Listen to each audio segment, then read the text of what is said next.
In July 2019, a private jet landed in New Jersey, carrying a man whose name had quietly circulated among the wealthy and powerful for decades. Within days, his arrest would ignite one of the most disturbing criminal cases in modern history, a case that raised uncomfortable questions about money, influence, justice, and accountability. His name was Jeffrey Epstein. But this story is not just about one individual.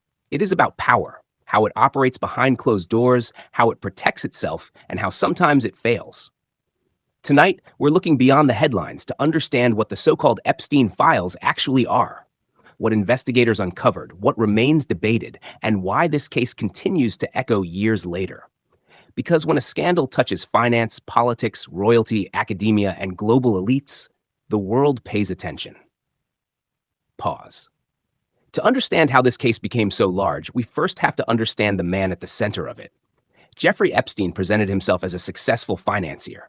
Unlike many figures on Wall Street, his career path was unusual. He began as a teacher before moving into finance, eventually managing money for extremely wealthy clients. Over time, he cultivated an image of exclusivity. He owned multiple luxury properties, including a mansion in Manhattan, an estate in Palm Beach, a ranch in New Mexico, an apartment in Paris, and a private island in the Caribbean. His social circle appeared extraordinary. He was photographed with politicians, business leaders, academics, and cultural figures. He attended high-profile gatherings and was known for hosting influential guests. To outsiders, Epstein seemed like a man who had unlocked the inner circles of global power. But beneath that carefully constructed image, allegations had already begun to surface. As early as the mid-2000s, law enforcement in Florida started investigating claims that Epstein had abused underage girls. What followed would become one of the most controversial legal outcomes in American criminal justice. In 2008, Epstein entered a plea agreement. He pleaded guilty to state charges related to procuring a minor for prostitution and served jail time under a work release arrangement that drew significant public criticism. The deal also granted federal immunity to potential co-conspirators, a detail that would later fuel intense scrutiny. Many observers questioned whether the justice system had been unusually lenient. Years later, investigative journalism revisited the case, bringing renewed attention to both the allegations and the earlier legal resolution. Public pressure grew. Then, in 2019, federal prosecutors charged Epstein with sex trafficking offenses involving minors. The story exploded across global media. Suddenly, people were asking not just what happened, but how it had been allowed to happen. Why had warning signs not led to stronger action earlier? And how had Epstein maintained access to influential networks for so long? As the case moved forward, attention turned toward documents, flight logs, contact books, testimony and court records, materials often grouped together in public conversation as the Epstein files. But what exactly are these documents? It's important to clarify something here. Being mentioned in a legal document does not automatically imply wrongdoing. Court records often include a wide range of names, witnesses, acquaintances, employees, investigators, and individuals referenced during testimony. Legal experts consistently caution against equating mention with guilt. Still, the presence of prominent names amplified public curiosity and media coverage. People wanted transparency. They wanted to understand the scope of Epstein's connections. Some records became public through lawsuits and defamation cases. Others were released in phases after court decisions favored disclosure. Each release triggered waves of analysis online and in traditional media. But alongside factual reporting came speculation, sometimes responsible, sometimes not.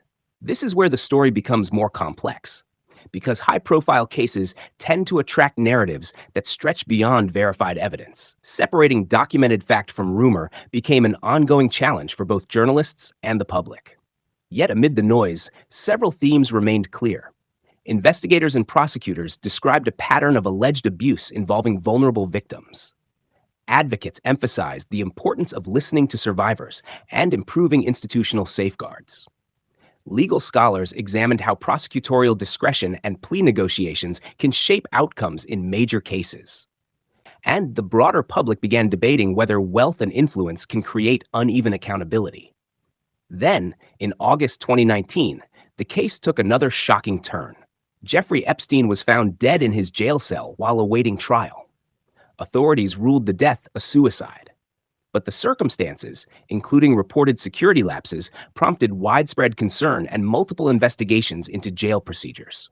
For many people, the development felt deeply unsatisfying. A trial might have brought more answers. Instead, it left a void filled with unresolved questions. Attention soon shifted toward associates and whether additional prosecutions would follow. In 2021, Ghislaine Maxwell, a longtime associate of Epstein, was convicted on federal charges related to trafficking minors. The verdict marked a significant moment for victims seeking accountability.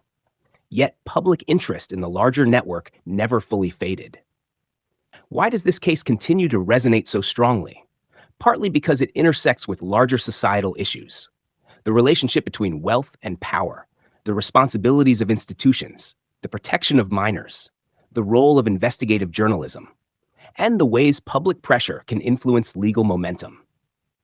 There is also a psychological dimension. Cases involving secretive behavior and elite circles challenge our assumptions about how the world works. They force uncomfortable reflection. Are systems designed to catch misconduct early enough? Do social status and resources affect outcomes? How should transparency be balanced with due process? These are not simple questions, and they extend far beyond one individual. Over time, the Epstein case contributed to broader conversations about victim advocacy and reporting mechanisms.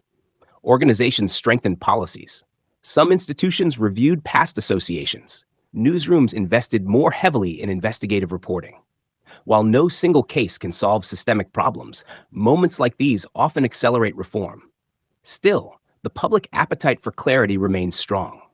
When people refer to the Epstein files, they are often expressing a deeper desire, the desire to understand how hidden harm can exist within visible success. Yet responsible analysis requires patience. Legal processes move carefully. Evidence must meet standards, and speculation, while emotionally compelling, can sometimes obscure rather than illuminate. For viewers trying to make sense of it all, one approach helps. Focus on verified reporting. Recognize the difference between allegation and proof, and remain cautious about claims that lack documentation. Complex cases rarely produce simple narratives. They unfold across years, sometimes decades, and their full impact may only become visible with time. There is also a broader lesson about influence itself. Power is not always loud. Often it operates quietly, through relationships, reputation, and access. Understanding that dynamic is essential in a world where networks shape opportunity. But accountability matters too. Institutions rely on trust. When that trust is shaken, rebuilding it requires transparency and consistent enforcement of the law. Perhaps that is why this story continues to hold global attention. It is not driven solely by scandal. It is driven by the search for reassurance. Reassurance that systems can correct themselves, that victims can be heard, and that status does not place anyone beyond scrutiny. As years pass, the Epstein case is increasingly studied not just as a criminal matter, but as a lens into structural responsibility. What safeguards worked? Which failed? What has changed since? And what still needs improvement? History shows that public awareness often becomes a catalyst for progress. But awareness must be paired with thoughtful action. For now, the legacy of this case lives in court records, investigative archives, policy discussions, and the ongoing work of advocacy groups. It also lives in a collective reminder. Transparency is not automatic. It is demanded, protected, and continuously negotiated within democratic societies. So when people ask what the Epstein files reveal, the answer is layered. They reveal documented allegations. They reveal legal battles. They reveal institutional challenges. But perhaps most importantly, they reveal the necessity of vigilance, the understanding that accountability requires constant attention, regardless of status or wealth. And maybe the enduring question is not simply how one man accumulated influence, but how societies ensure that influence never outweighs justice. Because ultimately, the strength of any system is measured not by how it treats the powerful, but by how it protects the vulnerable. What do you think? Do high-profile cases like this lead to lasting change, or does real reform take generations? Share your perspective in the comments. Thoughtful discussion helps all of us understand these complex issues more clearly. If you found this breakdown valuable, consider subscribing for more deep dives into global events, power structures, and the stories shaping our world. And as always, stay informed, stay curious, and look beyond the headlines. I'll see you in the next one.